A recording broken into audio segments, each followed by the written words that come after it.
Three, two, one. Hey, what's going on, guys? This is Drewski with Cryptid Warfare and Conspiracies Podcast and CW Operations and Survival. Hope you guys are having a blessed week and you guys are being safe out there. All right, guys, let's get this front stuff out of the way. If you guys got any experiences, you guys got any prayer requests, anything like that, you guys want to be on the show, go ahead and shoot me an email, cryptidwarfare@gmail.com. That's cryptidwarfare@gmail.com, or look me up on Instagram underneath Cryptid Warfare, or Drewski Andrew on Facebook. You guys got any critter problems? We've got some critter hitters for hire, some other business, CW Operations. We're more of like consulting and cryptid investigators. So if you guys need any help, let us know. You can reach us at c.w operations17905 at gmail.com, or just look for me on Instagram at Cryptid Warfare. We will help you out as much as we can. That's enough of me. Let's get to the show. All right, guys.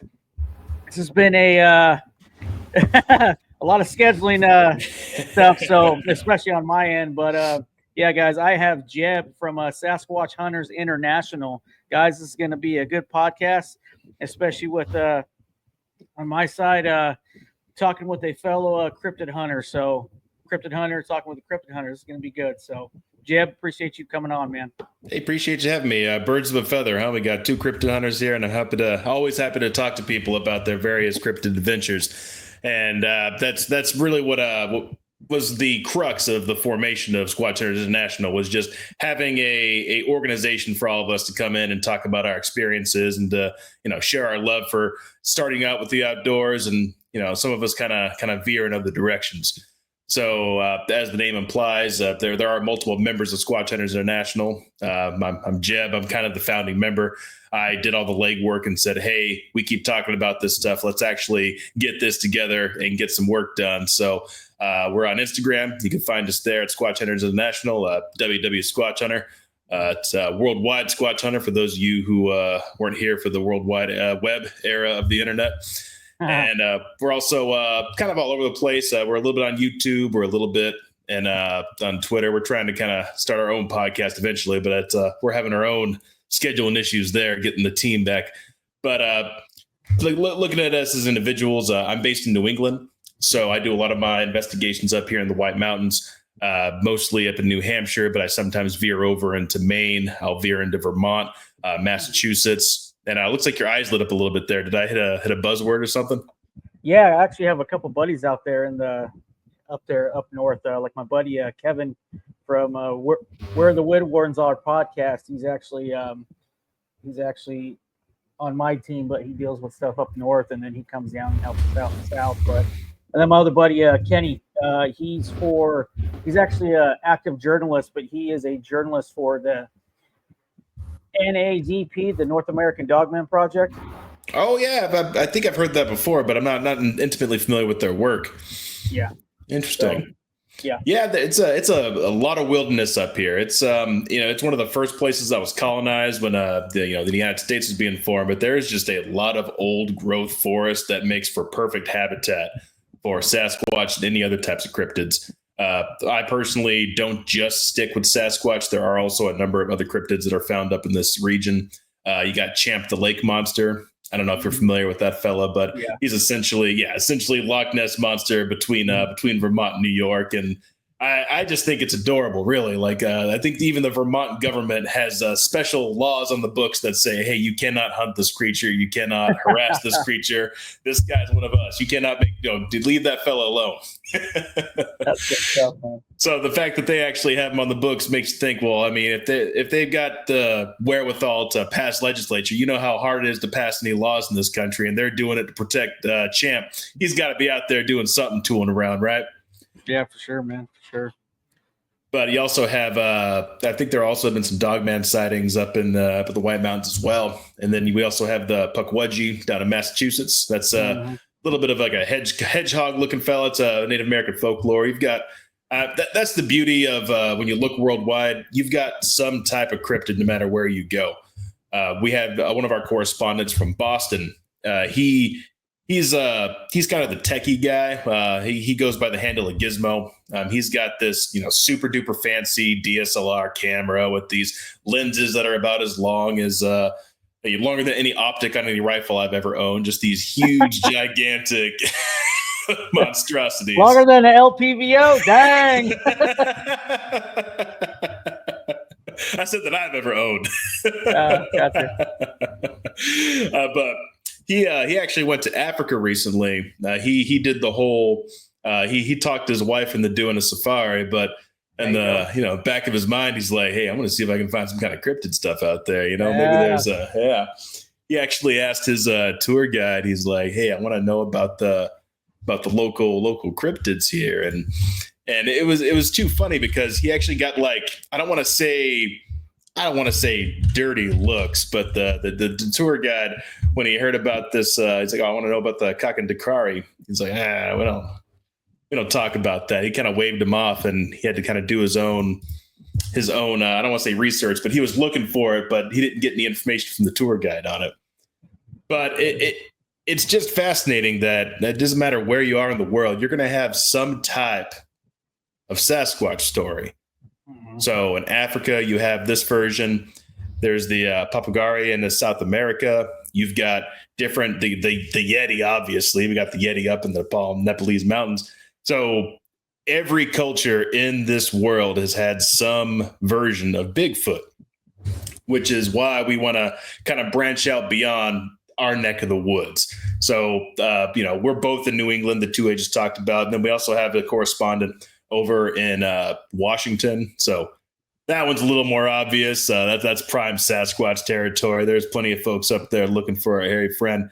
So we have another fella up there doing it. He kind of veers into the more supernatural stuff, though. Mm-hmm. I'm personally more of a flesh and blood Sasquatch type of guy.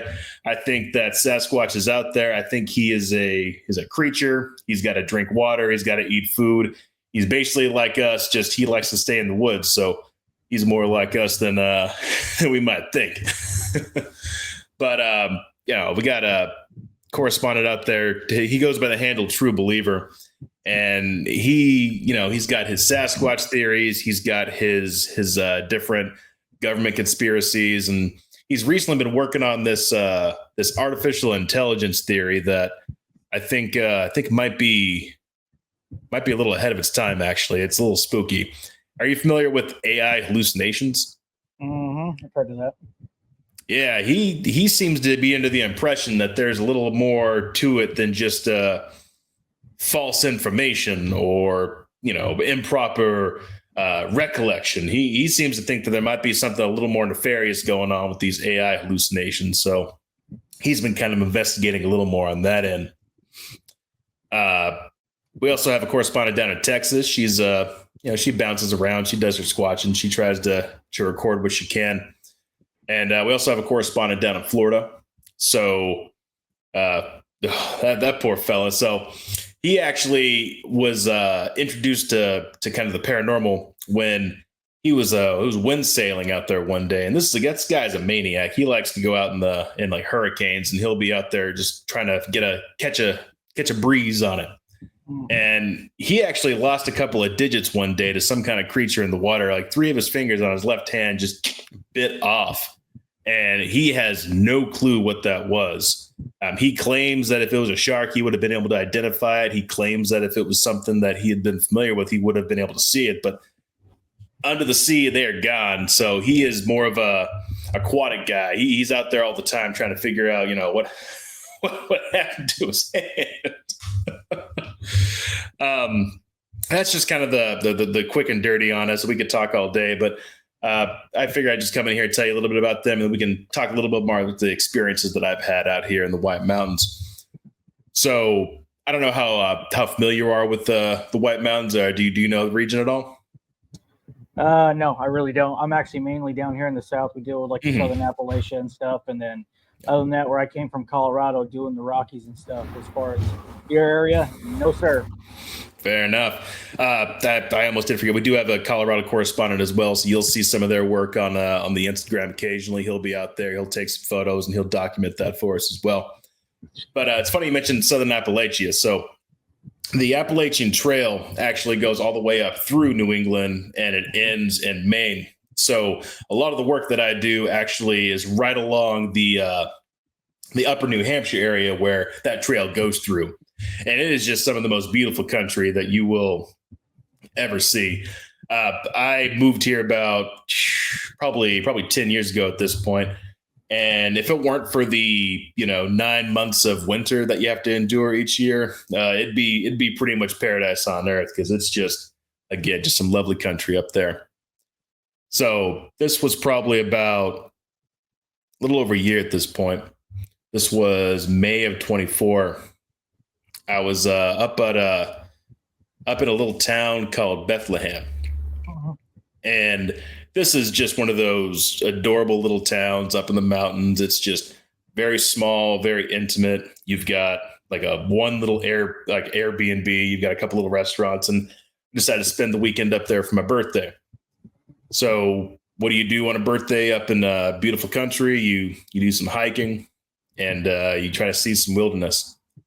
And this was actually before I was fully embracing the kind of, the idea of Sasquatch. I was very agnostic at this point, for lack of a better word. Like, I didn't really think about it. I wasn't like some kind of big denier of it, but I just wasn't on my radar. Yeah.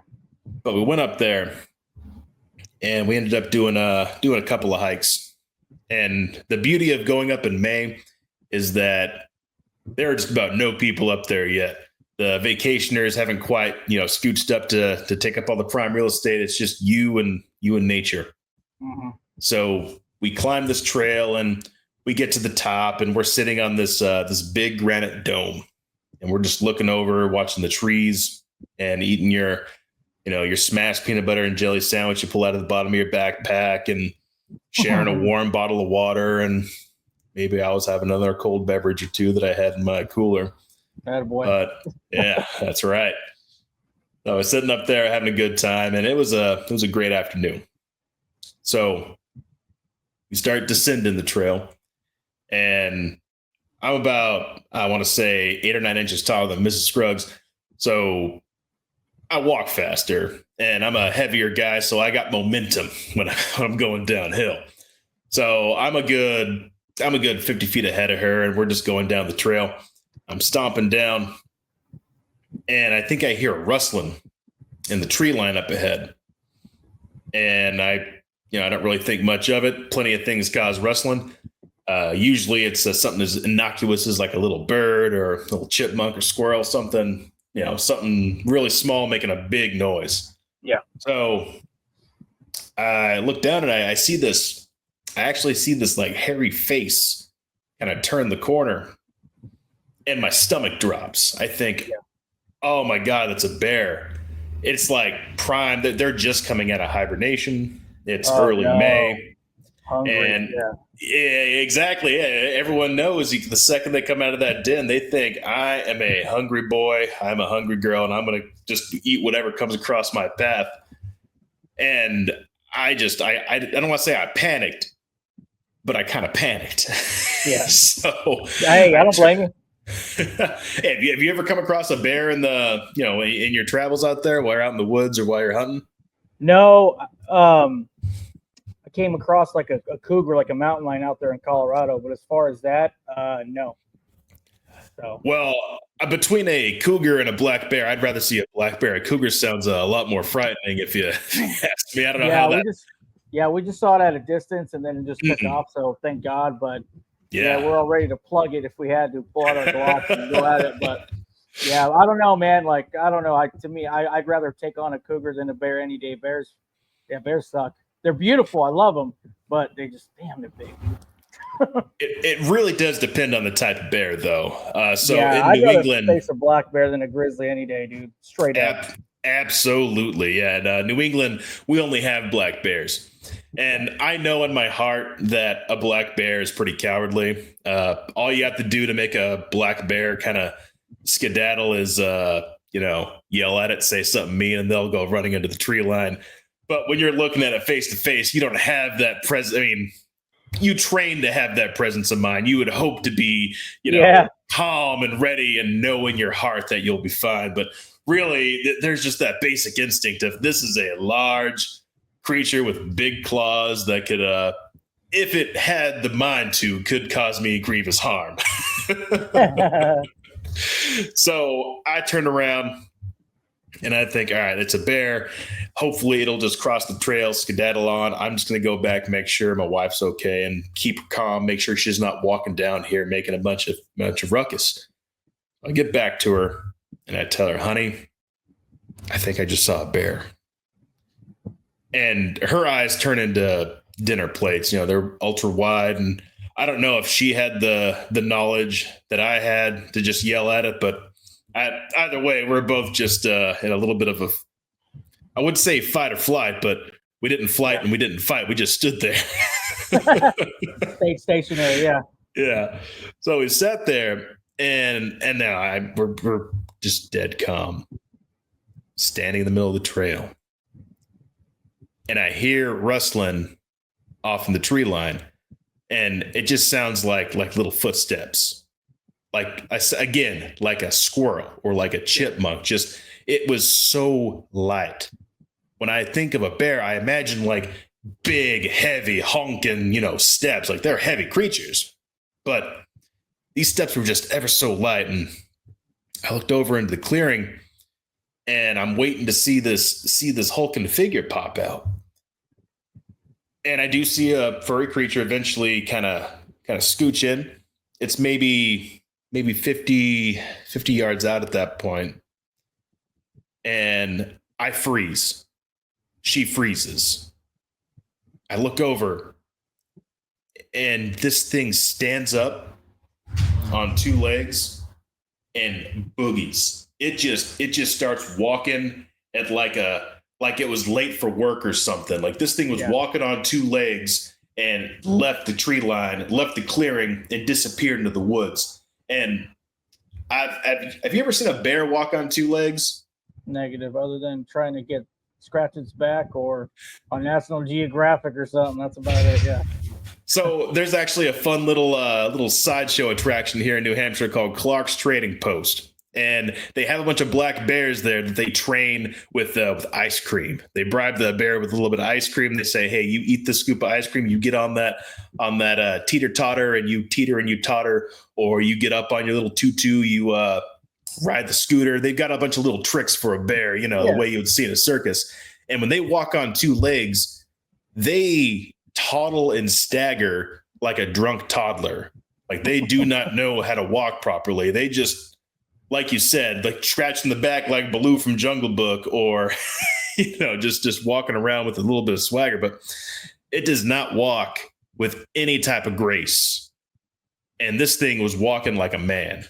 Yeah. So this creature stood up, started walking, and the other distinction I noticed in the brief time I saw it was arms were swaying. So it wasn't the way I've seen a bear toddle. It was actually swaying its arms back and forth and boogied into that tree line. And after I saw that, I look over to Mrs. Scruggs and I say, did you just see what I just saw? And she didn't. She didn't see a thing. She just she was staring, drilling holes in the back of my head as I was walking off. And I'm like, oh, you gotta be kidding me. You didn't see that? Yeah. And she's like, it was just a bear. Like she was very dead set. It was a bear. Let's get out of here before we end up being supper. Yeah. So me being the curious inquisitor, I'm like, hey, let's take a second. Let's see if we can find some footprints or some broken, twisted branches. Like I want to see what the hell this was. Yeah. And she said no. She politely declined to indulge me in my quest. And being the very smart and wise man that I am, I said, yes, dear. And we continued to walk down the trail. So we go we're at a bit of a hurried pace, and we get back to the car. We get back to the bed and breakfast, and we call it a day. So I think that was a weird experience, and I kind of just put it in my back pocket. I didn't really think much about it until it was February of this year. Are you familiar with Ronnie LeBlanc? Yes. Yes, sir. So he was actually by pure happenstance, he was doing a presentation at the library in my town. Okay. And it was just called "What is Bigfoot?" Okay. And I think to myself, I have a library card. I'd like to learn more. I'd like to hear from this fella about what he's got to say about, Bigfoots. I just want to see what's out there. Like, again, I'm a naturally curious fella. So I go to this presentation, and it's funny because he starts it off by saying, hey, there's this many sightings of Bigfoot in the United States that are documented, because there are tons of these sightings that aren't being documented because people don't want to be seen as that crazy kook who thinks they saw Bigfoot in the woods. So that just right off the bat, that hit me right in the gut. I'm like, that's me. I was afraid to tell people about this when I saw it because I didn't want to be seen as that crazy kook who had one or two too many beers up in the mountain and was seeing stuff in the woods. So I kept that to myself for quite a long time. But having that conversation, it wasn't really a conversation, it was a presentation, but seeing that just really opened my eyes to what's out there. And, it's not just Bigfoot. He's really big down in Massachusetts. He's got the what they refer to as Monsterland. It's Leominster State Forest. And there is all sorts of wonky stuff down in Massachusetts. You've got Monsterland, you've got the Bridgewater Triangle, you've got like a couple of Bridgewater big Triangle. Yeah. We I think we actually posted an article about that recently. It just kind of for some reason hit the back of my head, and I'm like, let's talk about that a little bit more. But at Monsterland, there's been UFO sightings there. There's been Sasquatch sightings there. There's like all manner of supernatural activity down there. So he just shared all of that with us at this presentation. And like I said, it really made me say, like, hey, let's get serious about this. Let's get out there and actually contribute to this, because I want to be helping the folks who eventually make any discovery out there. I want to be part of this mission. Yeah, hell yeah. I hear that, man. That is definitely one thing when it comes to people I've noticed, and especially in certain career paths, right? You got doctors, you got lawyers, you got law enforcement, military, stuff like that. People who have, I'm not going to say just people who have like top clearance or something like that, or who don't want to say face if they seen something. They don't want to look like that kook because it's their reputation too, especially with their job. But I think nowadays, though, it's starting to slowly become pop culturized, not as taboo anymore, because people are open, like, because you can tell somebody, hey, I thought I saw a UFO. Oh, yeah, I thought I saw one too, because now it's out in the open, right? That's right. Now, but with Bigfoot, they're still tight-knit on that. But I am 100% in your corner. And when it comes to, having people come out and being open and honest and stuff, I want people to have a safe place. That's why I have this podcast. And same thing with you too, though, with your Sasquatch Hunters International and like my CW operations. Like, I want people to be comfortable and be safe to let us know, hey, I saw something. Hey, I'm in your same boat, man. I've seen it too, and it's cool and it's okay. We don't think you're crazy. You're not crazy. You know what I'm saying? Oh, absolutely. That's one of those beauties of the internet, is that you can actually have folks come together with that. I mean, before you had the internet, what are you supposed to do? Put a flyer up on the bulletin board down at the library and hope that someone calls you without it being a prank phone call? Yeah. It was more back then. It was actually more like word of mouth, or if you seen someone have like a BFRO hat or something with a little Sasquatch, you're like, hey man, what's up with that? What do you know about that?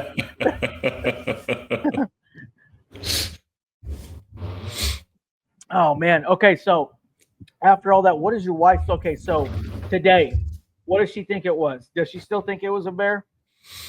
From your story, from you saying, what you saw? She is an insane skeptic. I think she still believes it was a bear.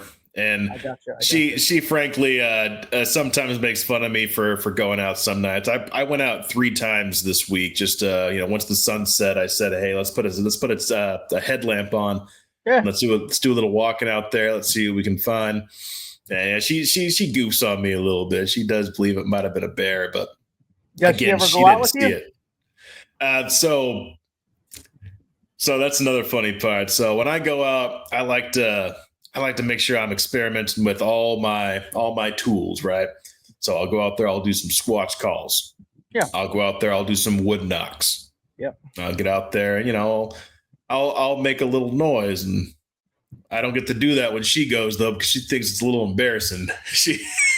No one's out there. Who cares? Yeah.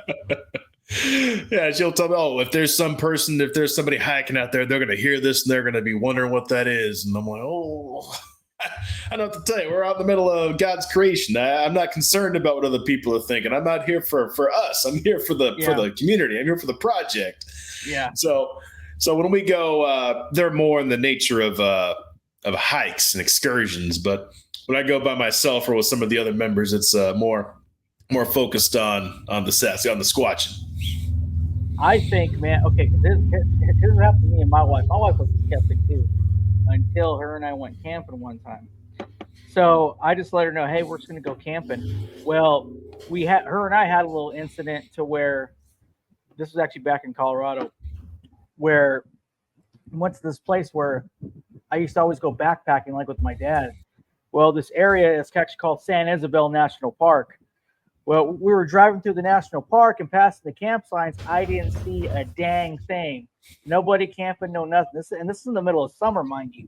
Oh, yeah. So, and we passed up literally like 30 campsites along the road. Nothing except for this one truck. We pulled off. This dude's got an AR sling behind his back and he's fishing. And I go, excuse me, sir. And he's like, whoa, hey.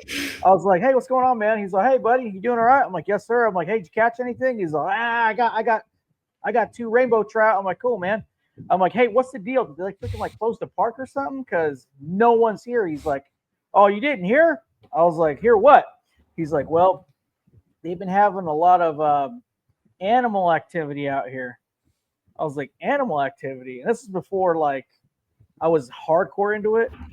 And he's like, yes, sir. He's like, yeah, they have a lot of animal activity out here. They had a couple people get injured. A couple people get scared off, but they don't know if it's a bear, cougar, they don't know what, but they've had quite a bit of animal activity out here. He's like, so you're camping out here? I was like, yes, sir. He's like, be careful. I'm like, okay. So I just shoot it off, walked up to the truck. My wife was like, what was that about? I'm like, I guess this guy said they had a couple of like bear like sightings or animal sightings. So he just said to be careful. So she's like, that's weird. I was like, yeah, it's all good. I go, but you and I can pick any spot we want. She's like, okay, let's go back to the middle part. So we picked this good spot. It was actually right next to the river. And I had like this Toyota pickup truck with the shell on the back, and her and I were going to, camp out in the shell. I backed the truck up, unloaded everything, got the fire going, started cooking dinner. Well, it was getting dark, right? And then it hit about like 9 o'clock. And so basically in a nutshell, we started hearing branches break. And then we heard something jump and land in the stream 15 feet from us. And then something started walking bipedal, like in the brush. And we heard branches breaking and stuff. And then I'm like, we're just listening. But what tripped me out, though, was right above us was the dirt road where our truck drove through. And we heard someone walking on the dirt road, too. So we're like, nah, we threw everything in the pickup truck, dude. My wife was freaking out. I was tripping out. And then we got out of there. And then as we sped off, like she kind of looked back and she just started screaming because before we sped off, I literally went up the trail, turned to right on the road and started going towards town. And as I turned right, I had to hit my brakes a little bit to get back on the road to kind of correct myself. As I did that, she said she saw a big silhouette. And it freaked her out. So ever since then, she was like, dude, like I believe it. Like I felt it. So yeah. Wow. Yeah. Was she able to? I know it's difficult at nighttime, and also, I mean, was she able to say how tall the silhouette was? Were we looking at like 7, 8, 9 feet, or? All she said is that she saw like a big mass, but it was just going like that. Mm. It's kind of like swaying Oh, back and wow. forth. Yeah. But Now you said this individual with the fishing reel and the AR. AR, yeah. Were you able to tell? Did he have any identification patches? Was this We what fish didn't. and game, wildlife No, services, no, or not. It was not. nothing? This guy was just a regular Joe Blow. Just Had a Joe Blow? fishing had a fishing vest on with the AR strapped to his back, and he said that basically we've had animal encounters out here, so just be careful. I'm like, okay.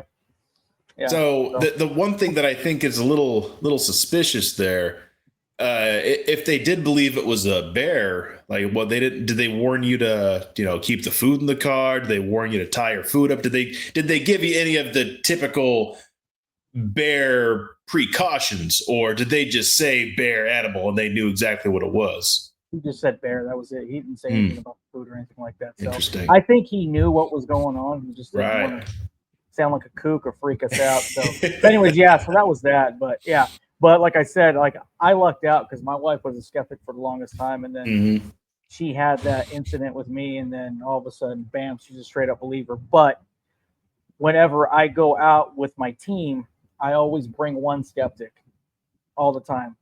That's clever. I like that. I like that idea. But also, I'd like to get their point of view as well. But I'm not gonna lie, dude. Like 80% of the time, it's a bust. But we go out, we train, we actually, harness our skills when it comes to bushcraft, survival, stuff like that. It's a good time. To me, it's like not wasted. But the other, I say 15%, something's up, But yeah. Anyways, yeah. But go ahead, man. Keep going.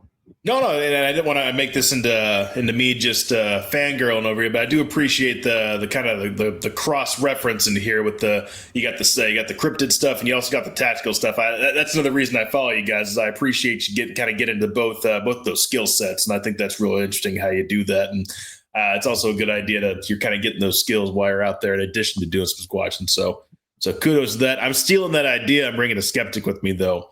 Because it's actually, I like our team because we have a variety of folks. We have a couple of them who are kind of into it, and we have some of them who are like way hardcore into it, like true believer by the name.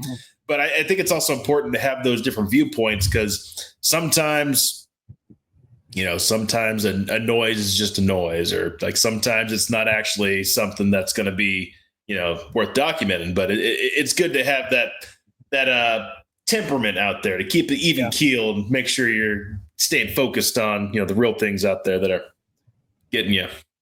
Yeah, 100%. And that's actually one of the reasons why I do it, because we got a team of like 15 people we usually go out with, but I always try to bring 1 to 2 skeptics, and then either they're a part of the team, they keep coming until they experience something, or they just keep coming just to keep harnessing their skills. But like you said, to me, it gives you a different point of view. It also brings you back to reality. Like, guys, that was just a damn buck over there, or an owl. I mean, come on, guys, chill out. Because if you get everyone who's in the same mindset, it's going to be Bigfoot, cryptid, Bigfoot. Like easy, guys, easy. So. In fact, that happened to me last night. I was out and I was down by the Merrimack River, which is one of the primary ones that goes to New Hampshire.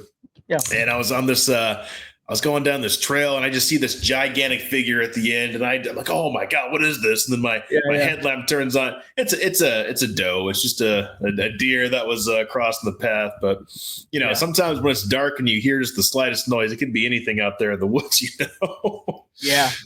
When you guys go out, like, what type of equipment do you guys bring?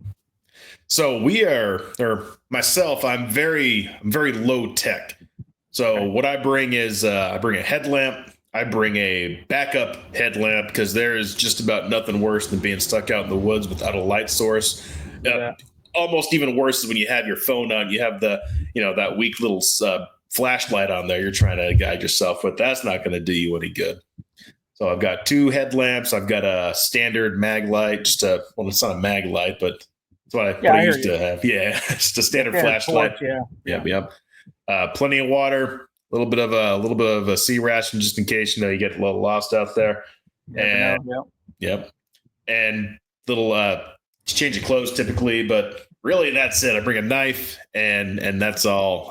And my phone, obviously, to take pictures, to document things. But I know some folks like to bring out full kits. They bring like a ton of things, but I'm very much out in the woods, kind of leave no trace, just very easy on that. Very streamlined. Yeah. Yes. Yeah. I don't like to carry around too much stuff. I see some folks who are out there rucking with like their giant sack. They got like so much gear in there, and I'm like, man, that's a lot of stuff to have to carry up a mountain, brother. Like, I don't know if I can do that right now. Yeah. Real, dude. But then you've got like you've got Gizmo down there in Boston. He's got like a very, very specially made backpack for his camera, his baby. It's got like a little compartment for the camera. It's got 3 different compartments for different lenses. It's got a separate little compartment for cloths to clean it. It's like a whole setup. So that's his whole gear. But a lot of us are just kind of streamlined. Just bring what you need, not a thing more. Because I know you fellas, you guys got tons of gear you bring out there. I know. So it's a bit of a contrast between what we're doing, what y'all are doing. Yeah, well, to us, like a lot of us, the guys who are on the team, some of the guys are military, ex-law enforcement, bounty hunters, and like hunters basically. And we have one other woman. She used to work for the government, I'll say, and she's been doing it for a while. Jessica Jones, she's on the team. And then, so we're trying to get like a scientist on the team, and we're trying to get like a biologist. So that way, and like someone who has like a zoology degree, we're looking for that as well. That way it's not all tactical and survival, like, you know what I'm saying? Oh, yeah, so, absolutely. But each guy we have has different like skill sets, right? So one of the guys that we have, T, it's call signs T. He does like a lot of like communications and comms, like example, like when we like run radios, he runs that, and he has like a drone too that he flies out. And then other than that, he does like a little bit of like long range shooting, like he does Overwatch, sniping, stuff like that. And then one of our tech guys, Doc, he does like a lot of like the camera footage and recording and stuff. And plus, he actually has his own drone as well, and he records everything. As soon as we get there, he's straight up just recording the whole time. And then my buddy Brian, he's in charge of weapons, so military and stuff like that. He's basically just in charge of that, making sure everybody's up to like their qualifications, what guns they're bringing, what we need, stuff like that. And then we just have guys who do like survival stuff like that. So everybody has like their own part in playing it, and then I'm like you, I'm kind of like the head of it, make sure I'm kind of delegating, make sure everybody's good to go. And then of course I also run like the training part of it and the survival part of it. And then whenever we bring skeptics, we actually teach them as well how to bushwhack, how to set up their hammocks, tents, like survival stuff at the same time. And if we do come across footprints, which is one of our trackers named Harley, he helps us out with that because he's really good at tracking and stuff. But we teach them how to like cast footprints and stuff like that. But like I said, each person has like their own piece of the puzzle that they bring in. But we have one guy, one dude named call sign BX. He's actually from Texas, but he lives here in Tennessee with us. This dude brings little to nothing.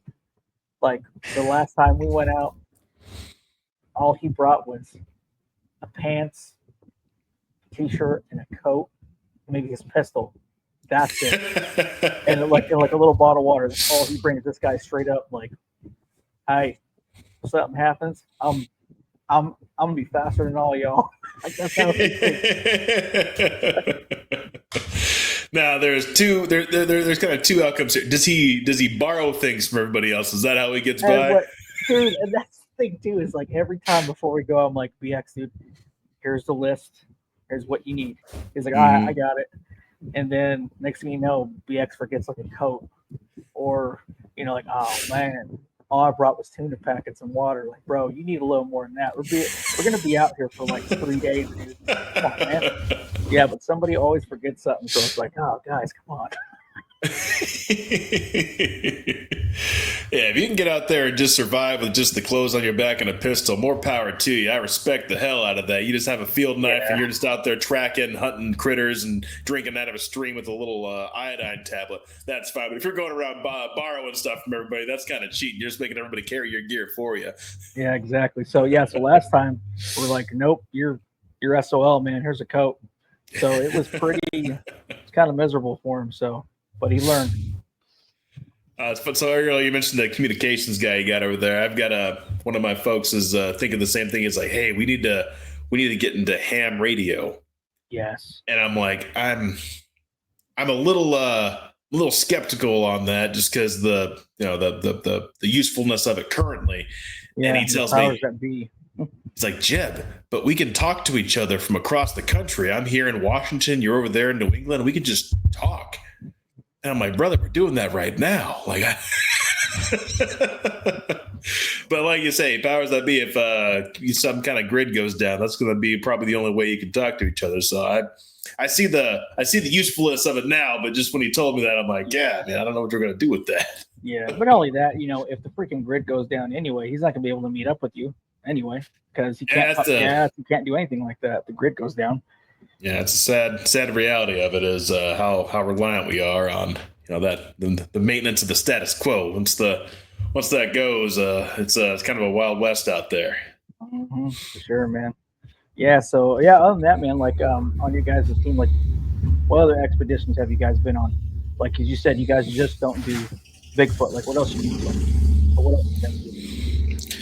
So currently, we really started getting serious back in. I want to say April or May was when. That's a couple of months after I had met Ronnie and kind of decided, hey guys, let's actually make a go of this. So as of then, we haven't really had opportunities to get together as much. That's just kind of the sad reality of adulthood. You got your career going, you got your kids, you got your wife, you got life in front of you. It's hard to get together to be doing things like that anymore. So unfortunately, a lot of our work has been independent. So we got Grizz in Colorado. He just kind of goes up in the mountains every opportunity he gets. He's actually a bit of I don't want to get too much into what he does, but he works in the wilderness, to speak. So he gets a little more opportunity than we do. He pretty much works out there. He can go take a look and see what's going on just when he's at work. Unfortunately for me, I work at a desk, so I'm kind of stuck there 40 hours a week and try to take the other however many hours there are in a week and get out there. And again, it's just all independent kind of study to call it, for lack of a better word. Yeah. Have you tried to get any like prospects on your team that are in your area?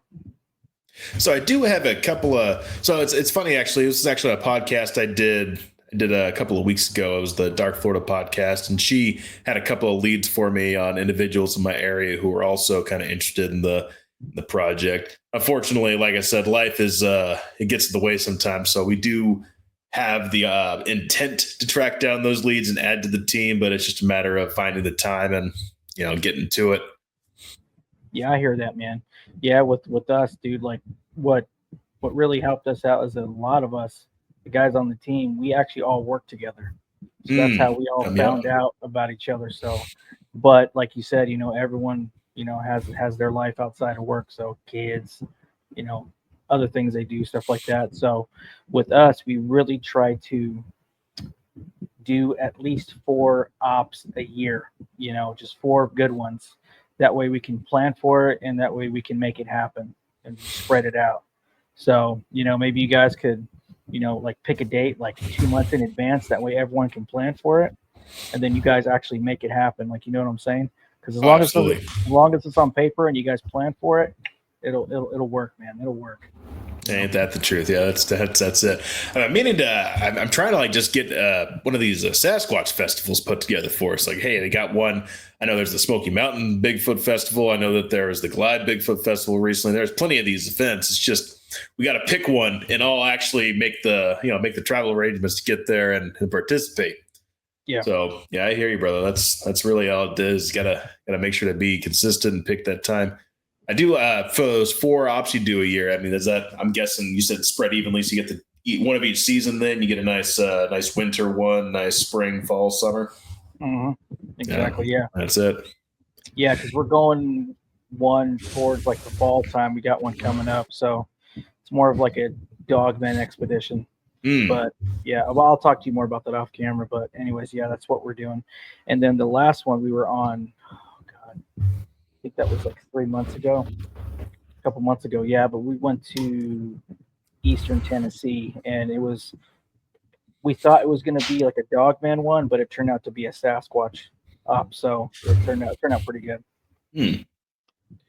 Yeah, so seasonality. That's I'm sorry if I'm just rambling and going all You're over good, the place, but good deal.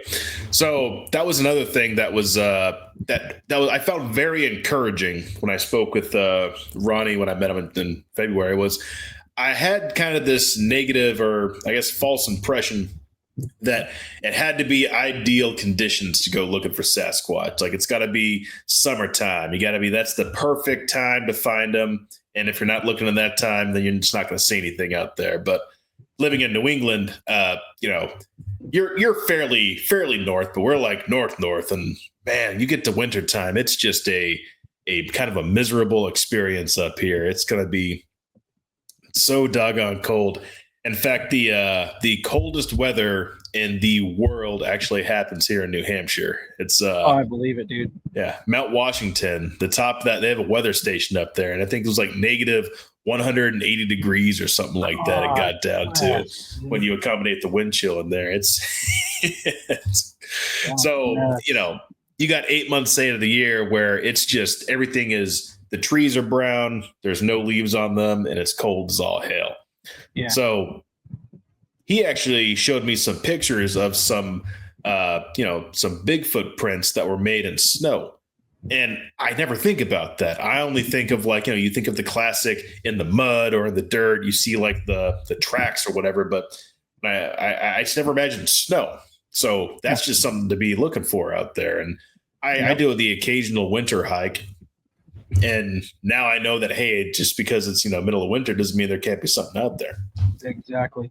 So I think I said earlier, I'm kind of a flesh and blood Sasquatch enthusiast. So I'm pretty sure that, this is just a creature out there. It's got needs, it's got desires, it's got survival needs. So every time I'm out in the woods, I very, very frequently see these wooden structures. Yep. And that's a lot of the things I post on the Instagram feed is just these different wooden structures I'm finding. The most recent one I found was really unusual. It was actually kind of like a nest on the ground. It was a very large nest, but bigger than any bird in North America could possibly need, and also on the ground. So I can't think of any bird other than maybe a burrowing owl that would actually have a nest on the ground. But that was kind of an outlier. The thing I normally find are these like teepee-like structures. So you know exactly what I'm talking about. Viewers out there know, they've seen these before. It's like these teepee wooden structures out there. And at least in New England, my running theory is that these are shelter remnants. So you see them of all shapes and sizes, but I've seen quite a few of them where I'm able to, squeeze my fat butt in there. And if I can get in there, I suspect that, whoever built them also could have gotten there. So yeah, I'm looking at it. It's like your, gosh, what part is it? It's like 1, 2, 3. I think it's like the 4th one or 6th one, right? What is it? The nest that I was just talking about? Yeah, the nest. Yeah. Yeah. That was a very recent one. So I think it was the 4th one. Yeah. I'm looking at that right now. It's actually really interesting, dude. And I can't remember the last time I put. I think the most recent TP one was probably like 12 or 13 ago. That was something Grizz posted, Colorado. But the kind of running theory I'm working with is that these are in the winter. I think they're a little more fortified. There's probably going to be some the word pitch isn't the right word because it could be just like sod or dirt, but I'm sure they fill these gaps. And I think this is just a basic rudimentary shelter that can be used when it gets a little too cold in the wintertime. Yeah. And I mean, they also have these smaller ones that you see. Those can be markers. There's all sorts of purposes they can be used for, but that's kind of just, like I said, what we got up here. I don't know if you have any running theories on what these wooden structures are. I don't know, man. I think they're like I'm with you. I think they could be some like form of shelter. Also, like markers on which way the water's at, which way people are at, stuff like that. It's almost like highway markers, right? You Yeah. turn left, you can go to Memphis. You turn right, you can go to the mountains. Whatever. To me, yeah, just that's what I think. There are also too like very like territorial too. It could mean like, hey, this family of Sasquatch is over here. Mr. Mark Sasquatch, don't pass this line. You know what I'm saying? Who knows, man? Like, yeah, but I think those are really, really good theories on that. And I'm in the same boat you are when it comes to that. Yeah, I do. I do often find them by water sources too. So I think I've heard someone suggest that they're crossing points. Like this is the easiest point on this waterway to cross. But yeah, it could a lot of purposes. Could be a lot of things. Same for those. Same for the. Have you ever seen a tree that's made like a right degree angle change? Yeah, like I think they even call those marker trees or something to that effect. I think the Native Americans may have used that as a way of marking trails and such. But who knows what it's like hundreds of years later you actually see the result of bending a sapling like that. Yeah, man. Okay, so since you're up in the northern area, what's your take on Wendigo? So sometimes I try not to think about it because some of these cryptids are a little more, what's the word, benevolent than others. And I when I think of Bigfoot, I think of a hairy creature out there that's just trying to live his life. And I respect that. I hope that he respects my me as a person. We won't have any problems. Wendigo, though, it gives me the creeps, gives me the willies. I did have one experience one time. I don't know if I would call it a Wendigo experience, but I was just walking from fishing. Actually, I'm a pretty big angler. I was actually out in the water today. Actually, that's why I'm a little red. I was on a kayak all day trying to catch some largemouth bass, but I was down on the river one day and I was just doing my thing. I was fly fishing, and I have this habit of letting things go a little too far. And by that, I looked up, the sun was not only set, it was like completely gone. And I was still trying to cast thinking, hey, the fish bite the best at sunset. Like when got the transition period between day and night. So let me just get one more cast. And it was too dark. I realized I got a couple of miles to walk back to the truck. I'm about to have a really bad time. Oh, man. Yeah. So I pack up my rod. I get everything together. And I was just not prepared in the slightest. I didn't have a headlamp. I didn't have any source of light other than my phone. In fact, this is probably why I carry around 2 headlamps now, because of this. Hey, man, you learn, right? You learn. So I'm walking back, and I'm on a trail. This is a river at the end of a trailhead, and I start hearing goat noises like that, meh, and I'm like, immediately, I don't go anywhere malicious. I just think whatever. Maybe there's a farm nearby. Maybe I'm hearing some livestock. I try not to jump to conclusions on. This was also a couple of years ago, so I wasn't really looking for something like that. But this sound followed me, and it sounded like footsteps following me. So it made me, after hearing those 2 things together, I said, all right, this is nothing I want to deal with right now. I don't want to say I was running because it was pitch black. Well, it was dusk, so it was dark. I could barely see the trail. I'm like walking at a very, very rapid pace, and I'm trying to get the hell out of there. And I eventually make it back to the car, and I don't hear anything that follows after that. But it was a very jarring experience, and I told someone about this experience, and they're like, well, maybe you heard some kind of, something a little more malicious out there. Maybe this was some kind of spirit. And they went to Wendigo, but I didn't know if I'd make that jump. It's just something I heard. That's just an explanation I heard for it. And again, I don't like to think about it because it's like, I don't like to think that maybe I was that close to a really, really, really bad experience if I tripped over a root, or if I didn't hoof it as fast as I guess forgive the pun, didn't hoof it as fast as I did.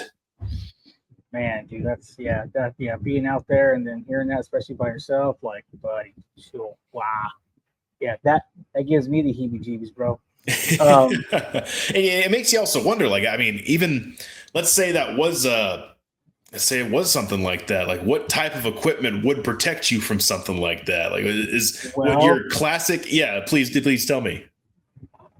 I got this punch list from a Native American who's a friend of mine that one of the girls on my team hooked me up with. He worked for the DOD and he used to do case files on this. He used to deal with a lot of skinwalkers and stuff like that, with like certain tribes and stuff over here in Tennessee with like the Cherokee National Forest and stuff. So, and then this other guy that I got on our team, he is like he's almost like our chaplain, but he goes into depth and studies all this stuff. So I got a punch list on my notes, killing cryptids, right? Each one of them. So tail crawlers, Wendigo, Dogman, Bigfoot, on certain things that would work, right? So basically, all right. So I'm just gonna read it to you. So so basically, here's what he sent me. He's like, do you know how to acquire holy ashes? I said, no. He goes, okay, well, here's how you do it. He goes, it's very important against Wendigos and skinwalkers. Okay. So he says, in a nutshell, you build a fire, either white oak or like Hollywood is what it's called. You say prayers of Psalms 91 over and over as that wood is burning until it dies out. So that can be like a couple hours, man. You're out there doing that over and over. Right. And then after it's cool, you get the ashes. You gather all the white ash that has not touched the ground, but that's on top. Okay. This stuff is very powerful against creatures of darkness, such as dogmen, Wendigo, and skinwalkers. So he says, before the hunt, it's important that you anoint your forehead with it, and in the sign of a cross. He goes, you can also give you strong protection, like if you're dealing with these things that are spiritual, right? And then also too, you can also anoint your ammo, and that's what I do. So I mix that ash with anointing oil that I get from the church, and I anoint all my ammo. I pray over my ammo. I pray over all my equipment. Me and all the guys, we do the same thing with each other. We pray over each other. We use that. And then we also coat like our blades with it too. So, and then, and then also too, to kill skinwalkers, you basically, like what I said, you pray over your ammo, do that. You put ash, you coat all that. Also rusty water, what a Native American say, rusty water works. It's almost like acid to them. You can use an iron knife that is rusted and coated with white ash. Okay. Or you can use a silver knife.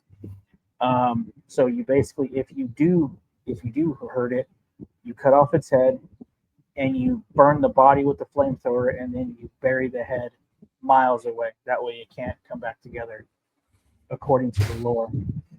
And then with Wendigos, you can either burn it alive, you destroy its heart, you use a flamethrower, a shotgun with incendiary ammo, you cut off its head, or you use, like I said, like that white ash. So that's what the critter hitters use that do that professionally. So I got that transported to me as like something I can put in my notes. But I'd rather do all that and take precautions. If it don't work, it don't work. Hey, at least we tried it, whatever. But that's what they say. Interesting. So for Wendigo, you're basically telling me we got some kind of fire source, or this what's the word you said? Holy ashes? Yeah, holy ash, yeah. Interesting. Huh. Yeah, so I can actually copy this and send it to you. That way you got it. Oh yeah, no, I'd love to have that in the back pocket just in case. Yeah, and also too, if it's something spiritual, it said too, is like anointing oil, a pocket Bible, anointed salt, and verses and prayers ready in your pocket. So that's just a little food for thought. No, that's always something. Sounds like something good to have in the holster. Yeah.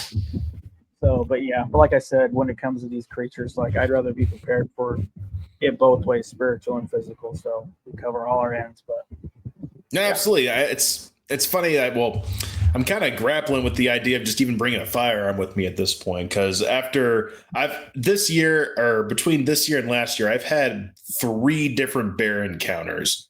And that's from never seeing a bear in my life in person to seeing 3 in the last year. So I don't know if it's just because it's probably just I'm more active now. I'm out there a lot more looking for squatch. So I happen to see these bears in the process. But every time I see one, my heart drops. And like I said, I know for a fact all I got to do is talk loud and it'll run away. But it would be nice to have something a little more substantial than my beautiful voice to scare these things away. So I've been debating just bringing a firearm for that purpose. And if I can do double duty and have it also protect me against something a little more supernatural, I'd be happy to do that as well. Yeah, and not only that too, man. You also got to think about because I'm actually really, really big on safety whenever we go out to our freaking cryptid operations, right? So I always write out, or my buddy Jessica, we always go over it. We always write out an ops plan. So it's from A to Z on where the nearest police station's at, where the nearest hospital's at, who does what, all this stuff, right? Something happens, who takes charge, stuff like that. So we try to cover all our areas, but we also have like a pyramid of lethal force, right? Mm-hmm. So if we come up against a bear, right, some of the guys are carrying bear mace. We're going to go after their freaking things the animals have, their ears, their nose, and their eyes before we do deadly force. So we got freaking dog whistles, we got flashbangs, we got CS gas, we got bear spray. Then if that don't work, sorry, boo boo, we're gonna put you down. You know what I mean? Yeah. So that's how we try to do. We try to work through the freaking pyramid before we use deadly force. But to me, if you go out, dude, bring your gun, let somebody know where you're at, bring that bear mace and a whistle, man. Hey, you never know. I'd rather have all that and need it, not have it. And also practice with it. There's a lot of folks. You'll always see people who have bear mace and they use it for the first time. They spray it while they're downwind of it. Next thing you know, they got a face full of bear mace. Don't got a single drop on the bear, but it works. They can tell you for certain it works now because they firsthand experienced it. I know. Not only that, practice it too. Like I've seen people fumble with it. Like pull that, rip that thing off. Oh yeah, it's like. Oh no, we're downwind. I think you said you guys had some military law enforcement, so they're very familiar with the escalation of force there. They know how that process works. Yeah, 100%, man. Like me, I'm actually prior law enforcement, so and then a couple guys prior military, and then bounty hunters. So we all know that we can just look at each other and know what we're going to do because we try to train a lot as much as we can, but. Yeah, man, that's what we try to do. We try to go up that whole pyramid of escalation before we do deadly force. But also, too, man, there's people out there that are crazy. You know what I'm saying? Yes, sir. Yes, sir, there are. Mm-hmm. To me, you're going to run more into that than a cryptid, in my opinion. Frankly, whenever I'm out there, that's my biggest concern is if I'm going to, especially when I'm going at night. So, there's a lot of local trails that I like to try to hit just because it's 5 minutes from the house, but it's also 5 minutes from the town I live in. So who knows what kind of riffraff could be. Yeah, could be hiding in there or have a tent out there. That has happened at least to me once. It was during the day, thankfully, but I was out on a trail trying to get down to one of my fishing spots. I come across 3 tents that have been set up and, a bunch of trash everywhere. And I'm thinking, oh, gee, now I gotta turn around here. I don't want to have to deal with some kind of ruckus or some kind of fight. It's not worth it. But God forbid that happens at night and you got some active people there. I don't know what's going to happen on there. Yeah, not only that, you see those YouTube videos, I don't know if they're for clout or whatever, but you see people out there camping. All of a sudden they hear people running around their tent, hitting their tent, and they're homeless out there messing with them. So you never know. So yeah, I don't mean to sound like the crotchety old man that I am, but you think like the whole like kids these days, like I feel like sometimes internet's like rotten people, and they do have things like that. Like they don't consider like how people are going to react to things. They just say, hey, what's going to get me a lot of views online? And you've got these random acts of violence out there that are sometimes occurring because of it. You've got cars being stolen because, hey, it's really easy to steal a Kia if I have the proper screwdriver. And next thing you know, you got the Kia challenge up there and some kid's dead because they wanted to fly down the road at 100 miles an hour. It's unfortunate. People are a little less predictable now than I think they might have been 20 years ago. But again, that's the old man yelling at a cloud over here. I don't know if that's actually true or not. I hear you, man. I hear you, brother. So what's looking on the horizon for you guys, man? On the on Sasquatch Hunters International.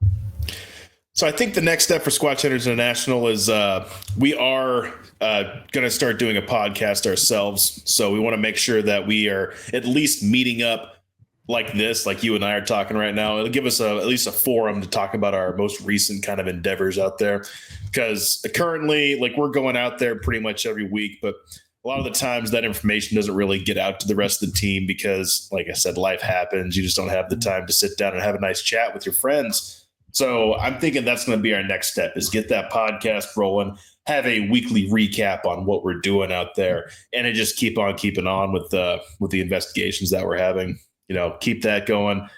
Maybe do a little recruiting. Like I said, I got some leads up here on folks that might be interested in some of the projects. So try to get some more like-minded individuals into the fold, and I think that's really the next big step for us. And like I'm talking to you right now, I love just meeting new people and talking to them about the process, talking about Bigfoot, Sasquatch. So I'm always just looking for more people to kind of have conversation with. So probably doing some more podcasts in the meantime as well.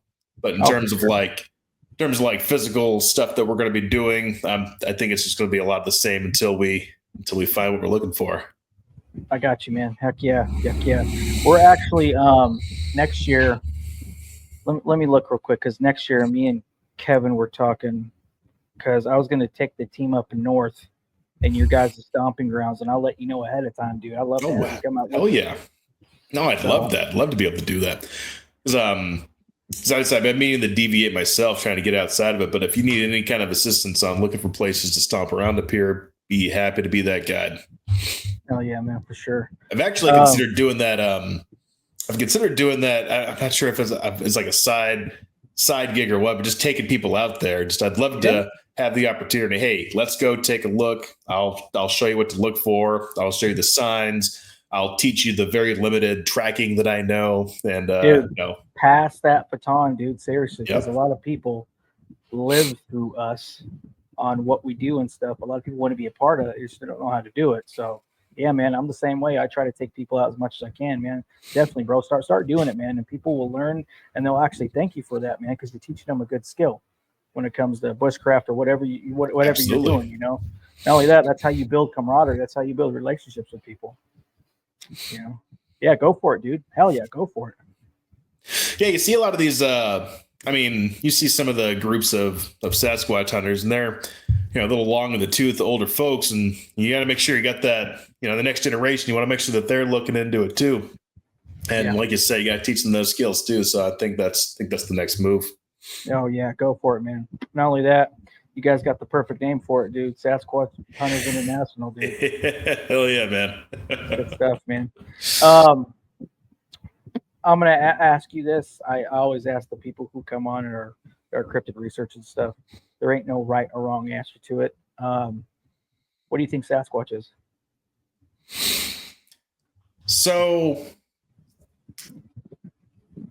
I think it's a divergence from humans. I think it's a divergence. They didn't go through the same route we went, and it ended up being this different creature. Like I said, I'm a flesh and blood type guy, so I think there's a natural way that this creature exists out there, and that's how it happened. So they're out there, they're living their life, they're doing their thing, and they just didn't do the same things that humanity did. So that's why you have them here in North America. That's why you have them in in Asia and South America, Africa. It's just a different branch. And I don't know if that's controversial or not, but that's just kind of where I go, because you hear some folks who say interdimensional traveler. You have some folks who say, there's a lot of like supernatural things going on here. I think I heard one person say Sasquatch is one thing. It's one animal, and it just travels a lot. That's why you see it all over the place, and it does it by teleporting. And I don't know if I necessarily buy into that. I like to buy into the more natural route. And I think the estimate I heard is there might be about 4,000 individual Sasquatches in North America. And I think that sounds right when you stretch across, Florida, that's got a very large population of, skunk apes. And then you got everything up into the Pacific Northwest. So that's kind of the camp I fall into on what is Bigfoot. And I get that not everyone agrees with me on that. Yeah, I agree. I'm actually on both, but I actually think there's different races of them too. Like how we got black, white, Spanish people, whatever.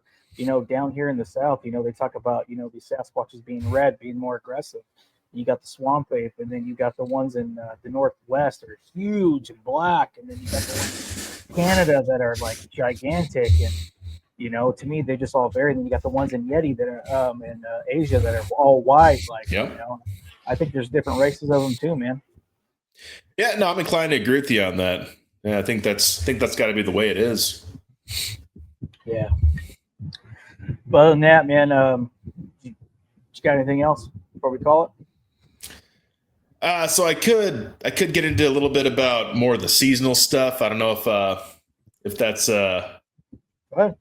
Oh yeah, sure. So this is this year I started getting into it a lot more, and I started getting into it right around springtime.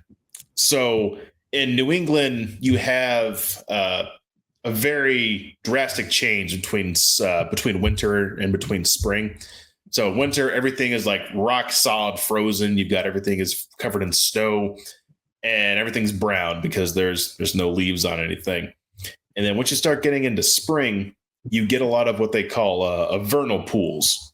You're familiar with the vernal pools, Yeah. Yeah. I told someone about a vernal pool the other day. They looked at me like I had two heads. I'm like, oh, it's just a thing out in the woods. The snow melts, the rain comes, and next thing you know, you've got little pools of water. And that is the first kind of sign of life in springtime. Yeah. So you have frogs in there. You've got salamanders. You've got a lot of amphibians kind of going there to breed for the season. And I think there might be a hot spot be looking for Sasquatch in those areas come springtime, because once winter is over, it's starting to thaw. The first thing you're looking for is food and water, and that's a source of both. You've got plenty of water because you got these pools from the snow melt, and you have this potential food source which comes from the frogs, from the salamanders, from anything that happens to be living in it. So I spent a good 2 or 3 weeks trying to find these vernal pools and trying to see if I can find any tracks or find any type of signs of Sasquatch in those areas. And unfortunately, I didn't find anything quite definitive, but I just like to just real quick, just connecting that to what you said about what is Bigfoot, what is Sasquatch. It's an animal. It's got needs, it's got desires, it's got survival needs. And that's how I track it. That's how I try to track them, is by following through those channels. Where's the food? Where's the water? Where's the shelter? Because humans, they can live, what is it? X days without food, X days without water, X days without shelter. Yeah. It's like, what was it? It's like a 3 weeks, no food. Water. Yeah. 3 days without water, 3 weeks with no food, and 3 minutes without air. And that's right. Yeah. But they've got it's probably not a cute rule of 3 like that, but they've got something like that. So I like to focus my research on looking at it from that angle. What do you got to do to survive? And I'm going to go find what you're doing and watch you surviving. Yeah, there you go, man. Yeah. That's good stuff, dude. Heck yeah. Shoot, man. So as far as that, okay, we're going to end on this part. What's your advice for people who are wanting to get into this cryptid researching or hunting? What's your advice for them on how to get started? Spend as much time as you can where Sasquatch is or would be. So I was already a pretty big outdoorsman beforehand. I was out there hiking. I was out there fishing. I was kayaking, canoeing. I was every day I could get out in the wilderness, I was out in the wilderness, because I'm not what you might characterize as a misanthrope. But if I had to hang out with people or hang out in the woods, I would choose the woods every single time. Yeah. So my advice to you, if you want to try to get into the scene, is to just get out there and see what you can find. And hey, if you don't find anything, you get to spend a beautiful day outside. Sounds good, my friend. Sounds good. All right, man. Hey, I appreciate you coming on, dude. Definitely gonna have you back on for sure. And then, thanks, man. yeah. I appreciate you. I mean, I appreciate the logistics that went into this, and for you pulling double duty tonight with me. I appreciate that too. I know that you're doing a long day for me. That's all good, dude. I was actually excited about this. I'm like, I'm getting this dude on. We're doing it. So, yeah, man, for sure. And before we go, where can people find you at? So you can find us on Instagram or www.squatchhunter. You can find us at squatchhuntersinternational.com. And you just look up Squatch Hunters International and you follow the leads and you'll find us. And we'll be out there following those leads to find Sasquatch. That will work, brother. And like I said, I'm going to tell you, like I tell everybody else, whenever this is done, just go ahead and just shoot me all your information, everything from A to Z. And then I'll actually have that in the show notes. So everybody hear that at the end, whenever I release this episode, all of Jeb's information will be in the show notes. So you guys can click on it. You can get a hold of them, where it's Instagram, website, email, whatever. You guys can get a hold of them. And if you guys are up in that area where he lives at, hit him up, man. Hit this dude up. You guys want to learn this? You guys want to learn the trade? He'll teach you. So good dude. Jeb's a good dude, man. If you say so, appreciate that, brother. You find yourself in the White Mountains, you give me a shout. Yeah, for sure, man. Yeah, I'll go ahead and end it. Don't go anywhere. We'll chat a little bit and I'll let you go. But all right, guys, you heard it. Yeah, you guys need to go to hold of Jeb. I will have everything in the show notes. Click on it. It'll direct you to where he's at. Ask him questions when it comes to cryptids, anything like that. You guys want to learn, hit him up. So, all right, Jeb, appreciate you, brother. Appreciate you. Take care. Yeah. Be safe out there, my friend. Be safe. Hey, man. You as well. Take care. All right, guys. Have a good one. Be blessed, and we'll catch you guys next time.